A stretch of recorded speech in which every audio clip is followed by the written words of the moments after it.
¿Qué tal? ¿Cómo están? Buenas tardes. Aquí una grabación rápida para el blog. Eh, Realmente pues ando hoy un poco a la carrera. En la tarde tengo que ir voy a ir a una representación de la ópera Madame Butterfly.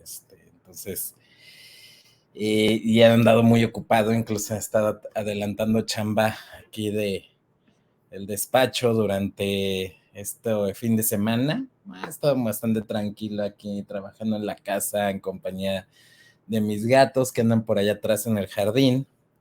Pero en fin, no quería pues dejar de escapar una pequeña, rápida y breve reflexión. Espero que sea breve y espero que sea rápida también para hacerme algo de comer antes de irme al evento. Total de que quería hacer una breve, rápida reflexión sobre la coyuntura actual que estamos pasando aquí en México. La verdad es que, bueno, se dice que André Breton no fue Salvador Dalí, fue André Breton el que dijo que jamás volvería a visitar México por haber estado en un país más surrealista que sus propias obras, ¿no? Es una anécdota de que él eh, pues era uno de los grandes representantes de esta escuela artística, ¿no? En la primera mitad del siglo XX y que le encargó a un carpintero en México a medida de, pues de esas tipo de bromas transgresoras que hacían estos artistas, de hacer una silla de tres patas. Y luego resultó bastante sorprendido de que el carpintero se las ingenió para hacerla. Aunque claro, le decía, pues ya está hecha la silla, nada más que no se puede sentar nadie en ella. Algo así fue la anécdota, total de que quedó sorprendido de que en México algo surrealista fuera tomado en serio y se buscara la manera de hacerlo, ¿no?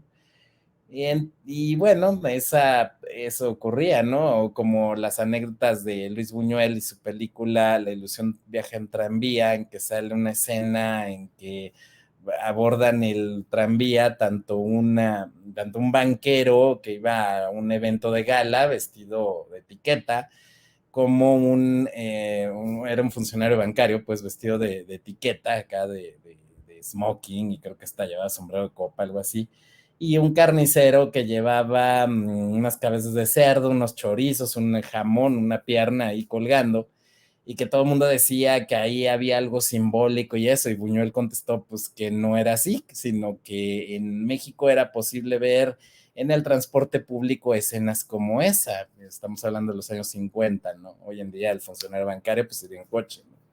Pero en fin, el caso es de que realmente México ha estado viviendo durante estos años de la llamada cuarta transformación o del gobierno del señor Andrés Manuel López Obrador, realmente una etapa surrealista, pero quizá más nos estamos entrando a un surrealismo casi de Magritte o daliniano, en esta campaña electoral que se avecina con miras a la sucesión presidencial en 2024. Eh, la realidad es de que el señor López Obrador siempre ha sido un personaje muy polémico, muy divisivo. Su administración lo ha sido.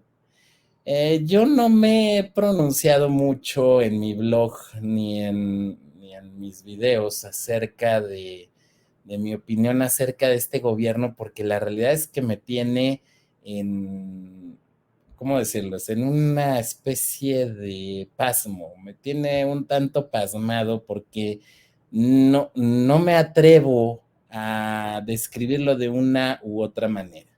A lo mejor a muchos no les va a gustar este video o esta reflexión que hago porque algunos me van a acusar de chairo, algunos otros me van a acusar de fifí, pero al fin y al cabo eso me importa un bledo. Yo quiero expresar un poco mi opinión al respecto de lo que ha sido este tiempo y del panorama que veo a futuro en el proceso electoral que viene.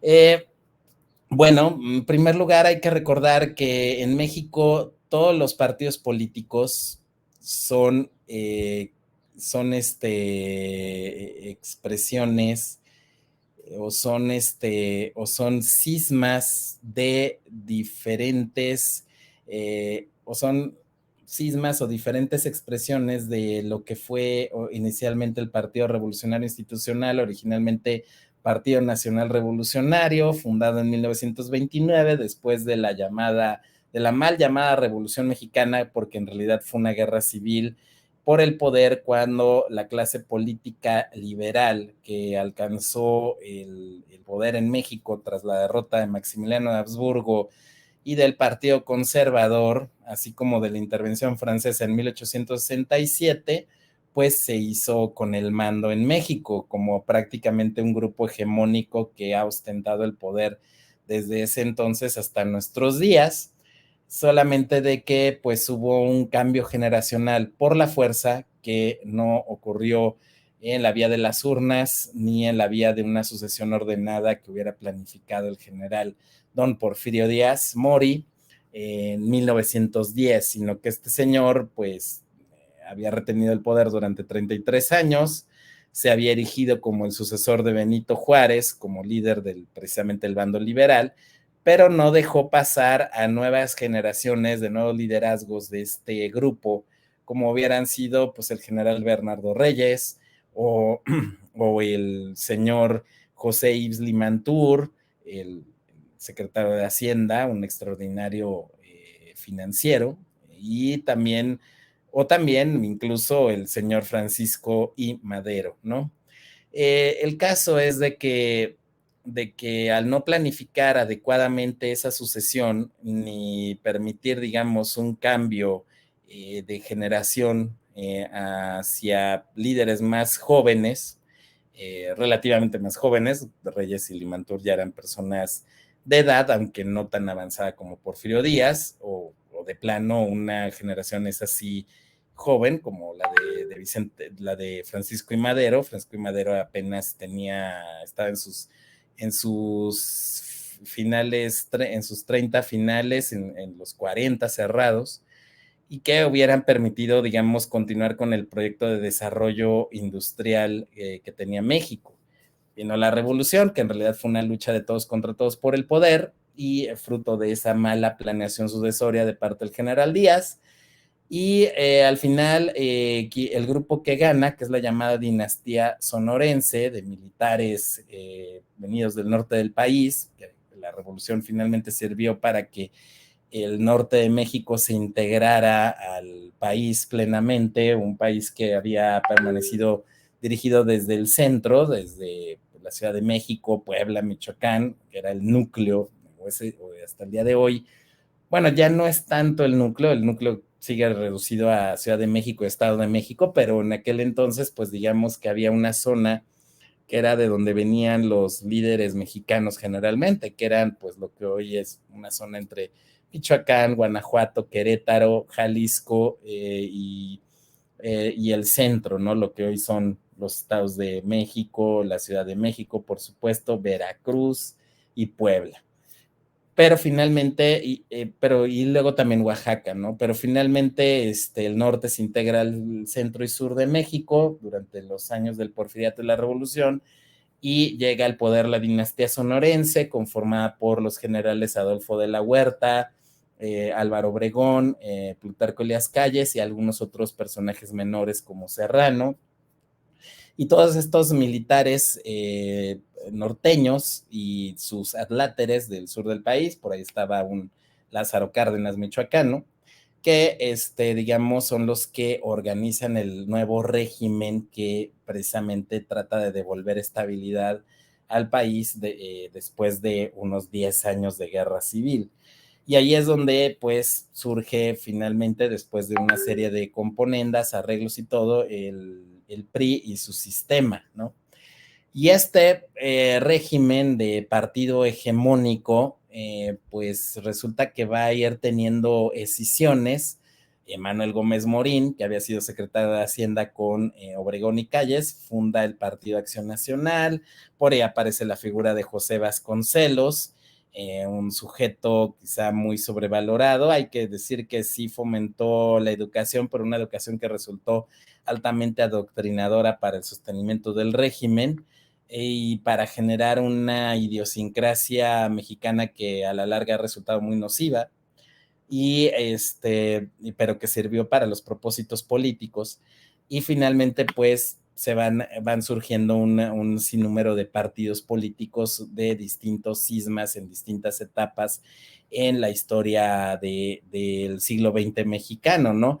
Que finalmente culmina con la existencia de tres partidos dominantes: el PRI propiamente dicho, el PAN, el Partido de Acción Nacional, y el Partido de la Revolución Democrática, surgido del último cisma de 1988, con Cuauhtémoc Cárdenas, quien hace un verdadero berrinche por no ser presidente, no ser candidato a la presidencia por parte del PRI, después de haber sido gobernador de Michoacán, casi por un cargo al que llegó casi por herencia, porque ya tanto su padre Lázaro como su tío Dámaso habían sido gobernadores de su estado natal.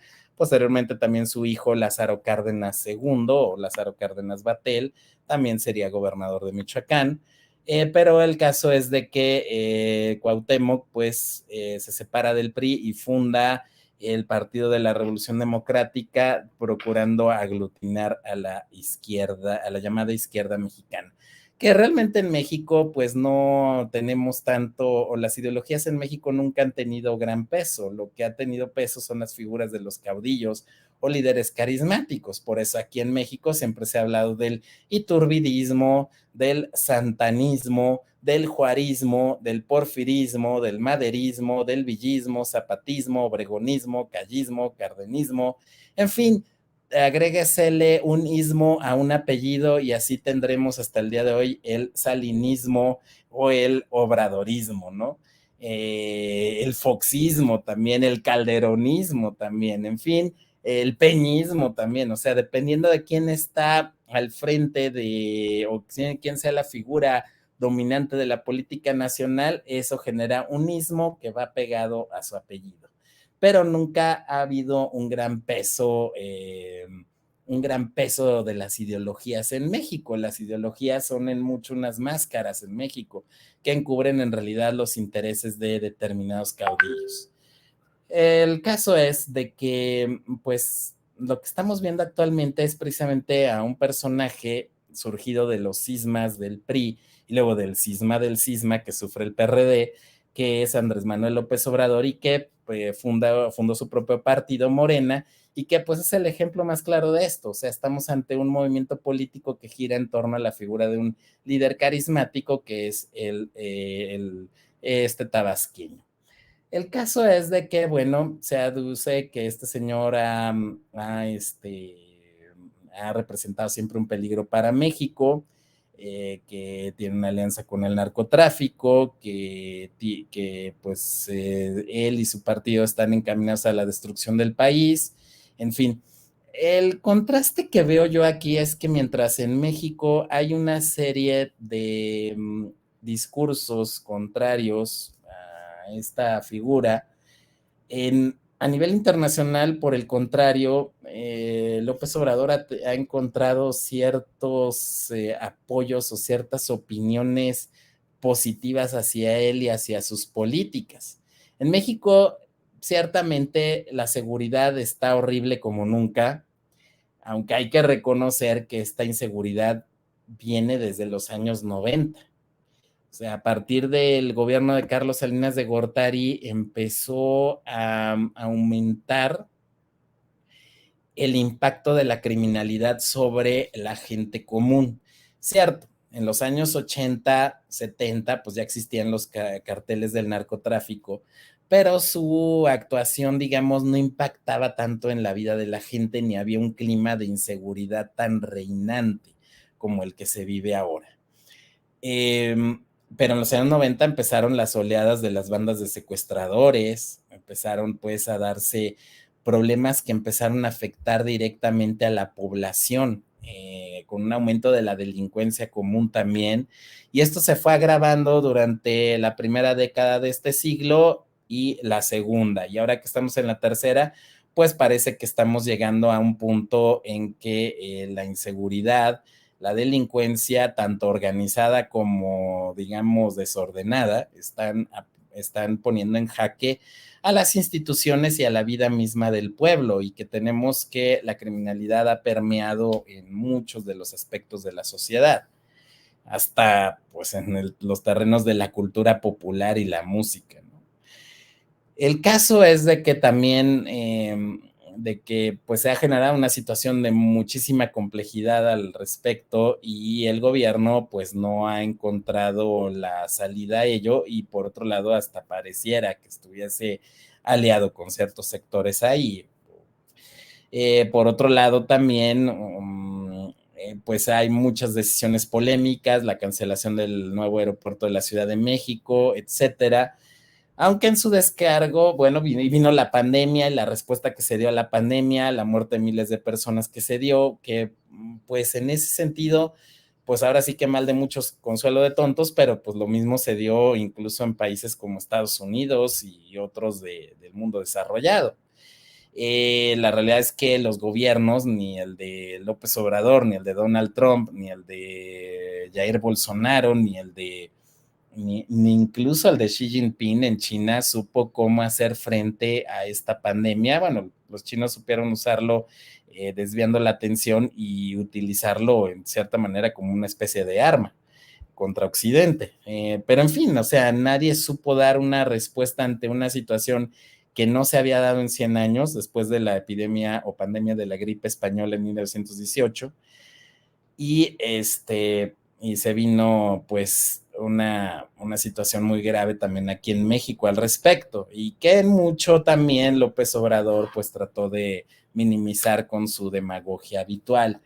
Eh, el caso es también de que,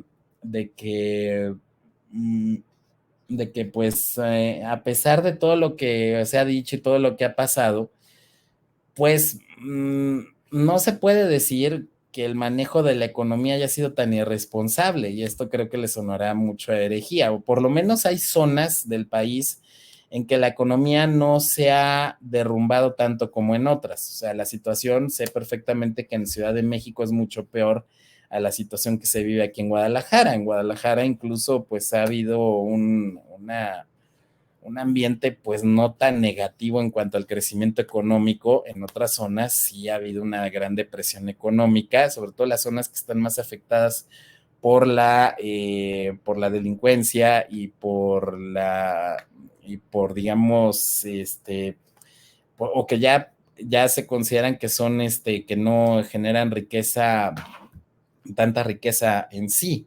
Eh, bueno, lo tradicional, los estados del sureste, ¿no? Por ahí está el polémico proyecto del Tren Maya. Algunos dicen que pues es una destrucción ecológica enorme, otros dicen que en realidad no lo es tanto, porque más bien se están interconectando vías antes vías ya existentes, y que por otro lado eso va a ser un canal o una vía de desarrollo por la infraestructura y la necesidad de establecer pues servicios e instalaciones a las personas que van a viajar a través de los trenes y que van a interconectar esa zona. Hay otros que afirman que se trata de un ferrocarril diseñado para el tráfico de personas y de otros productos ilícitos. En fin, hay muchas polémicas en torno a las decisiones y medidas que ha tomado este señor a la presidencia. Mm, Hay mucho lo que se dice de que pues la gente que ha votado por él o que la apoya pues está idiota, es una bola de ignorantes, una bola de haraganes, etcétera. Eh, yo creo que eso es simplificar las cosas, y no se quiere ver una situación. Eh, López Obrador es un producto y todo su movimiento, la verdad es un producto de las situaciones que ha habido en México y que provocaron tanto el PRI como el PAN, cada uno en su momento en el gobierno. Mm, yo creo que el PRI, más que haya sido una situación tan generada durante su mandato, creo que más bien fue al momento de ir aceptando una apertura y una democratización en México, que fue rompiendo los hilos que sostenían la estructura de los poderes y de la sociedad en México, que propiciaron pues un desorden en todos los aspectos en nuestra sociedad, que vino a ser ansiada una figura mesiánica que en México siempre ha sido encarnada por líderes carismáticos, como lo he mencionado antes, por estos caudillos que se convierten en banderas políticas, ¿no? Y que convierten a su apellido en la denominación de un bando cuasi ideológico y político en nuestro país. Y de esa manera, pues, esto nos viene desde la independencia, ¿no? Iturbide, al consumar la independencia, fue saludado como padre de la patria, como el caudillo que había logrado la separación del yugo español, bla, bla, bla, toda esa retórica de aquella época. Posteriormente, Santa Anna era visto como el salvador de la patria, a pesar de sus fracasos contra franceses y norteamericanos. Posteriormente, Juárez se pretendió ejercer como esta especie de semidios y que la historia oficial finalmente le dio ese rango como el defensor de la soberanía nacional, pese a que era un instrumento de los intereses de Estados Unidos. Luego, posteriormente, Porfirio Díaz era el único y necesario y por eso se explica su mantenimiento durante 30 años en el poder. Madero aparece como el apóstol de la democracia. Luego Lázaro Cárdenas como el padre de la gente pobre, el Tata Lázaro, ¿no? Y tenemos de excesos como el de López Portillo, que hacía videos para promocionar su propia figura, que lo demostraban como artista, atleta e intelectual y todo lo demás. Y así pues llega Fox, que también promete un cambio mesiánico, y por supuesto llega el señor López Obrador como parte de esta tendencia que tenemos en México desde nuestra independencia. Y, y bueno, esto hay que entender por qué gana adeptos este señor. No es porque la gente, no es tanto porque ay, la gente es tonta, porque la gente es ignorante y se traga todo lo que le dicen. Bueno, hay una razón por la que se tragan todo lo que le dicen.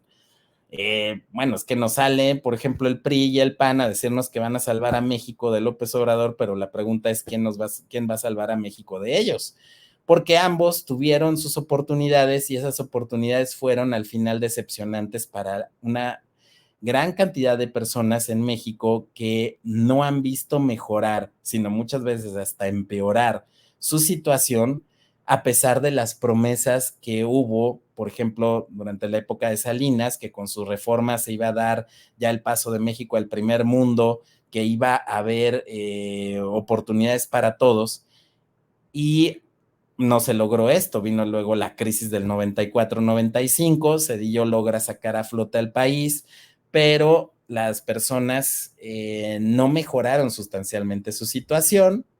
Viene Fox, que promete los cambios, que van a sacar a México adelante, que van a sacar a las personas de la miseria, etcétera, etcétera.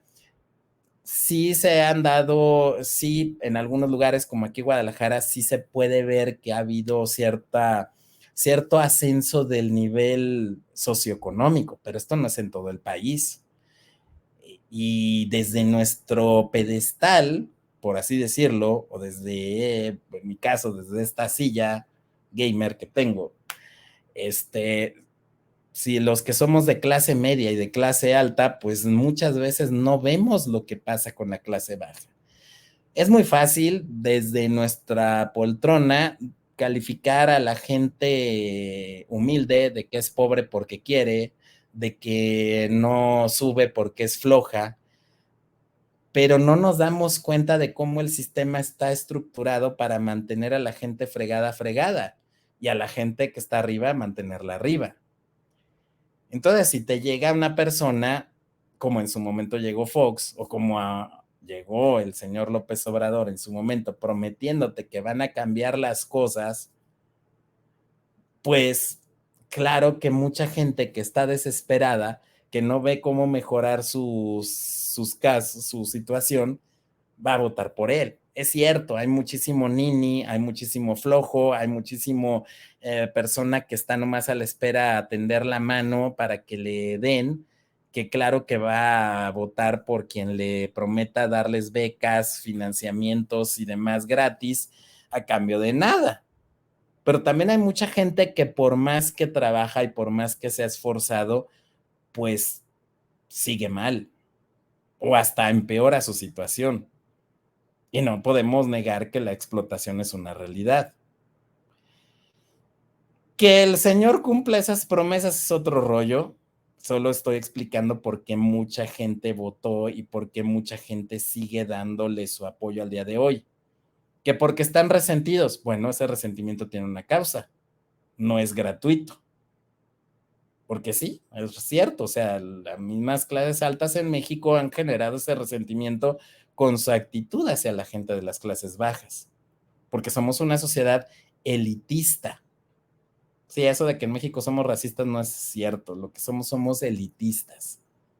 O sea, a Yalitza Aparicio o a Tenoch Huerta, como ya son estrellas de Hollywood, les pondrían alfombra roja, pero a un menonita que venda quesos ahí donde están pasando Tenoch Huerta o Yalitza Aparicio lo sacan a palos, a pesar de que sea rubio y de ojo azul y hasta tenga un certificado de raza aria emitido por Joseph Goebbels, ¿no? El caso es de que eso es algo que sucede en nuestro país. También, bueno, de que la gente tenga esa mentalidad chafa y eso, bueno, pero es que esa mentalidad tú la creaste, PRI, y tú, PAN, no la modificaste ni hiciste nada para cambiarla. Tú, PRI, creaste toda esta mitología, esta historia oficial de que somos los aztecas conquistados, de cuando nos conquistaron los españoles, y difundiste la leyenda negra antiespañola a más no poder. Tú fuiste quien generó toda esta cultura artificial de los charros y el mariachi con el llamado cine de oro, que yo lo pongo entre comillas. O sea, es un cine que sí destacó por el talento de algunos actores, el talento de algunos directores y de camarógrafos como el señor Gabriel Figueroa. Pero de ahí en más difundió una serie de estereotipos mexicanos nocivos. Fue durante el PRI donde se difundieron las canciones, el género del mariachi, un género totalmente inventado, todos estos géneros musicales regional mexicanos que no existían y tienen un origen histórico espontáneo popular y que fueron creados por la XCW y Televisa y el Cine de Oro precisamente para generar una serie de estereotipos y de docilidad al mexicano. El pobre bueno contra el rico malo, desde las películas de Pedro Infante y las telenovelas, el, el, esta romantización del fracaso, de la cobardía y del alcoholismo en las canciones de José Alfredo Jiménez, el cinismo convertido en motivo de humor con Cantinflas o Tintán, la burla y la discriminación hacia las personas difundido por Chespirito.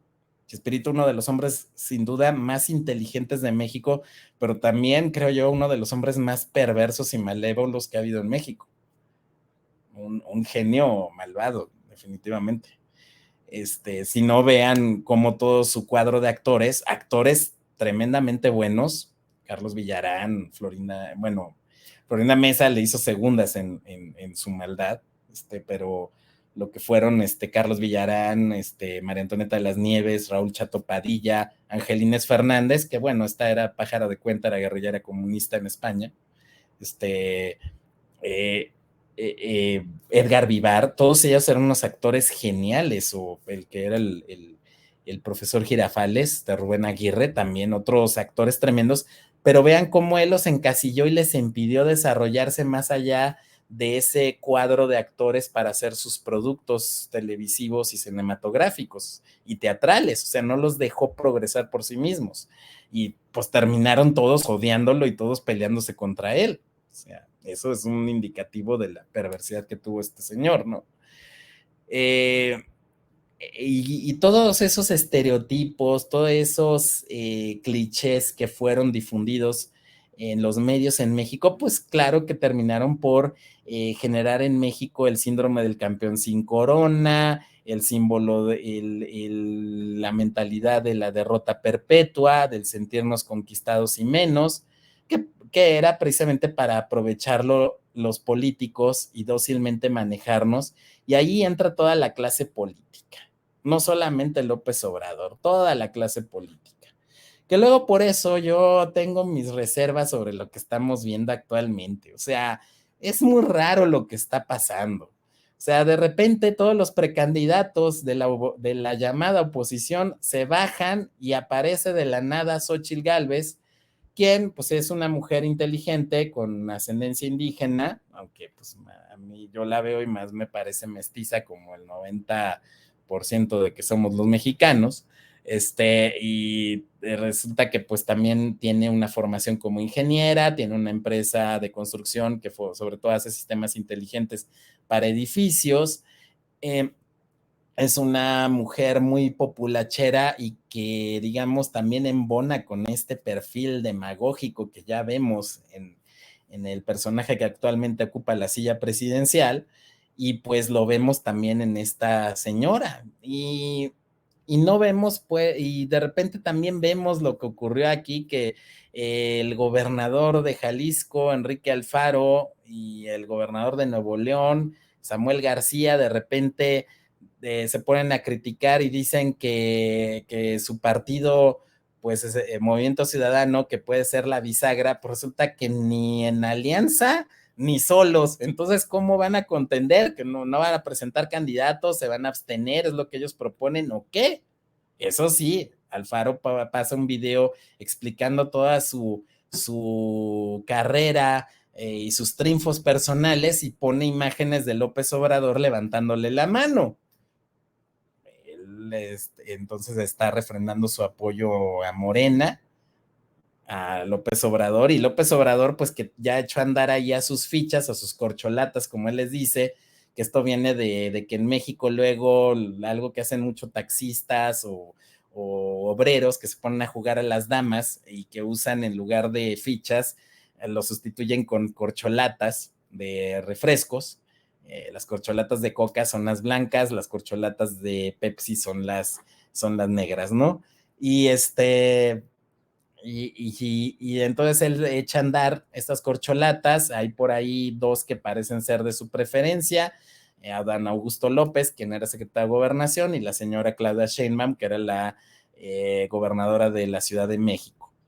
Entonces tenemos pues que, y bueno, está también Marcelo Ebrard, el exsecretario de Relaciones Exteriores, y tenemos por ahí a este otro personaje pintoresco que es Fernández Noroña, un tipo que le encanta jugar con populismo también. Y, y entonces, pues, no sé, yo tengo muchas dudas respecto a que realmente exista una oposición. Como les he dicho, en México todos los partidos políticos tienen un solo origen, todos son derivados del PRI, que a lo largo de 70 años fue sufriendo cismas, y todos vienen del mismo lugar.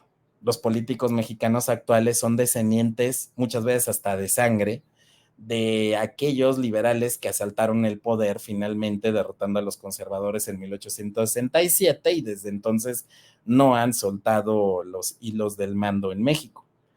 Y pues resulta que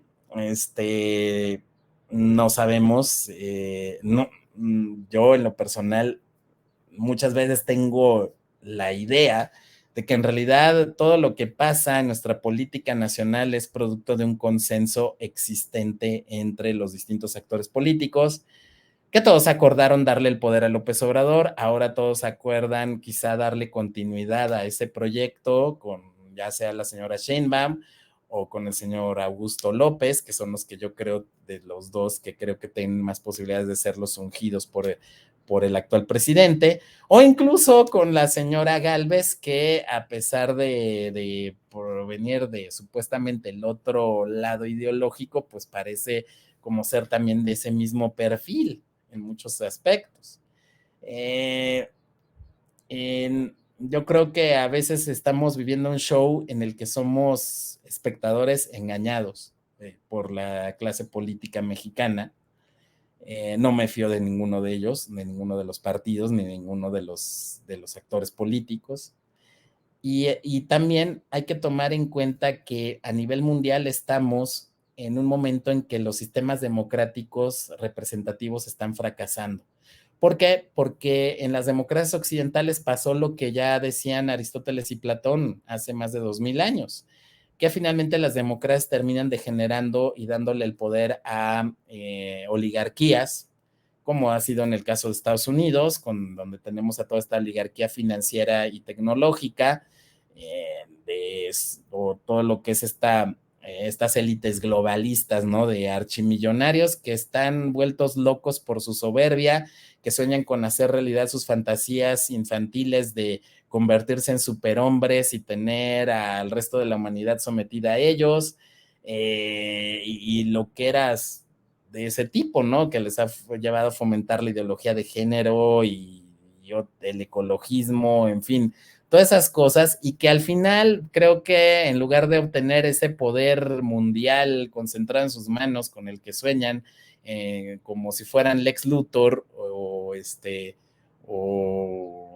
no, o el Doctor Doom o cualquiera de estos villanos de cómic, pues resulta que van a terminar fregados porque quienes están sacando provecho de esto son precisamente pues los chinos, los musulmanes y los rusos, ¿no? Y precisamente son ellos los que están expandiendo o van a expandir un modelo político basado en el autoritarismo, que en Hispanoamérica está cobrando auge.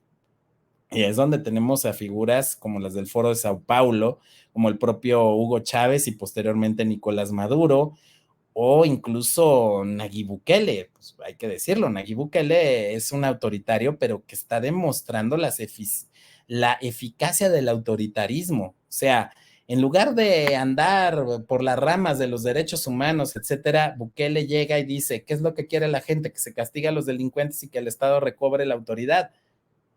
Y lo hace. Y que digan que hay los derechos humanos de los pandilleros, me vale, la gente decente es la que merece vivir en orden y vivir en paz, y a estos me los friego. Y lo hace. Y ese modelo pues se está impulsando. Y es lo que se va a expandir. Las democracias van en caída libre, y si no, vean el caso de Francia, del que hablábamos el otro día, ¿no? Entonces, realmente esto puede llevarnos a pensar que quizá nuestra clase política en México esté pretendiendo echar a andar hacia atrás y quizá reconstruir lo que fue el sistema político mexicano tradicional del PRI, ahora con otras siglas, otros colores, porque en mucho, creo yo, la democratización en México rompió o debilitó mucho los hilos que nos unían como sociedad.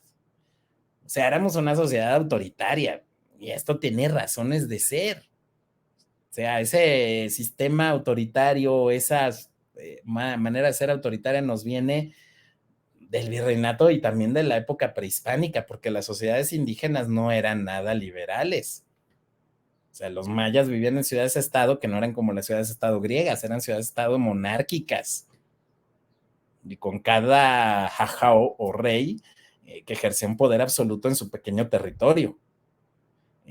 Por ahí había algunas entidades como Tlaxcala que sí andaban en camino de crear una especie de organización aristocrática, era una república, pero aún así era una organización aristocrática donde había ciertos estamentos sociales que a lo mejor hubieran podido evolucionar hacia otro lado, ¿no? Pero estaba en una etapa muy inicial en Tlaxcala y quizá en algunos otros lados donde ya se estaban dando alguna evolución política en ese sentido, aunque tenía más que ver con una democracia primitiva tribal que había generado estos regímenes aristocráticos que realmente con una evolución del pensamiento político de la monarquía hacia formas más libertarias como la República Romana o la democracia ateniense, ¿no? Pero realmente viene una idiosincrasia autoritaria en casi en nuestros genes, y eso se fue rompiendo con la democratización en México y con la introducción de muchas ideologías e ideas provenientes de Estados Unidos y de Europa en nuestro país. Y no necesariamente porque algo funcione en esos otros lados va a funcionar aquí. Y pues bueno, ya estamos viendo que tampoco funcionan allá. Entonces, entonces, eso es lo que ha contribuido a la situación, al estado de cosas en que nos encontramos. Y pues, lo que sí, yo lo voy a estar observando casi, casi comiéndome unas palomitas. Por supuesto, también voy a ser afectado por lo que venga. No me puedo hacer a un lado. Pero realmente esto es algo que se planifica en las élites, se planifica entre la gente que realmente tiene capacidad de influir en esto y son ellos los que manejan el poder y son los que finalmente ganan o pierden la adhesión del pueblo. Y bueno, hasta aquí dejo esta reflexión. Les agradezco y, y pues veamos qué es lo que viene a futuro. Hasta luego.